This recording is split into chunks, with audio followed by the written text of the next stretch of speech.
नमस्ते दोस्तों, आप सुन रहे हैं फियर पंपकिन की नई खौफनाक कहानी। अगर आप ये सोचते हैं कि बसें सिर्फ सफर के लिए होती हैं, तो शायद आपने वो बस नहीं देखी जिसमें सवारियां अपनी मर्जी से नहीं उतरती। मैं इंदौर में रहता हूं और ये किस्सा पिछले साल दशहरे की रात का है, जब मुझे जरूरी काम से देवास जाना पड़ा। देर हो गई थी और सारे ट्रेन ऑटो निकल चुके थे।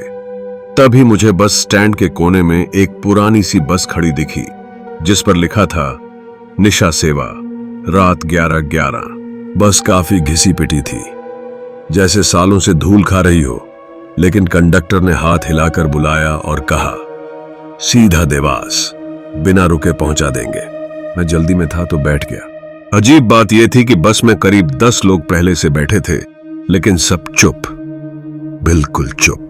कोई आंख भी नहीं मिला रहा था।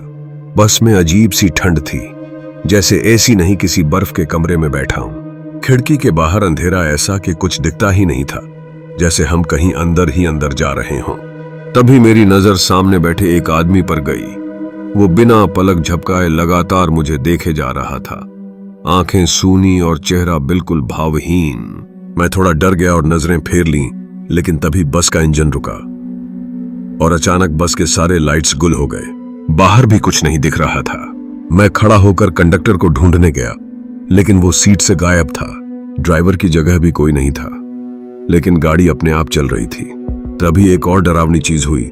सामने बैठे उस आदमी ने अचानक कहा, तू यहाँ क्या कर रहा है? उसकी आवाज किसी इंसान जैसी नहीं थी, एक साथ कई आवाजें जैसे किसी गुफा से आ रही हों। मैं घबरा गया और भागकर दरवाजे तक पहुंचा, लेकिन बस का दरवाजा खुल नहीं रहा था।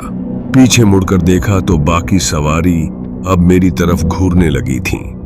उनके चेहरे धीरे धीरे पिघल रहे थे, आंखें बाहर निकलने लगी थीं और मुंह ऐसे जैसे किसी ने सिल दिए हों। मुझे सांस नहीं आ रही थी, शरीर अकड़ गया था। और तभी मुझे एक और आवाज सुनाई दी।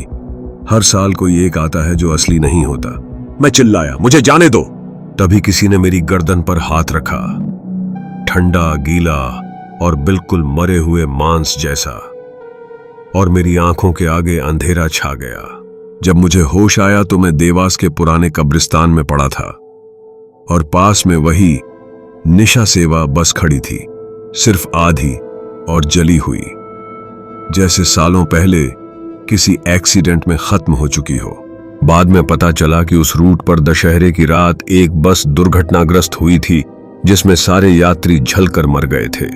और हर साल 11:11 बजे वो बस फिर आती है एक नई सवारी लेने। अगर आपने कभी रात के समय कोई खाली बस देखी हो जिसमें कोई आवाज ना हो, तो क्या आपने सच में सोचा था कि वो बस चल रही है या सिर्फ इंतजार कर रही है? आपकी कमेंट में अपना नाम और शहर जरूर लिखिए और बताइए, क्या आप उस बस में बैठने की हिम्मत करेंगे या आपने कभी कोई सफर ऐसा किया है जो खत्म नहीं हुआ? अगली कहानी में फिर मिलेंगे, पर क्या आप तब तक अकेले घर में रह पाएंगे?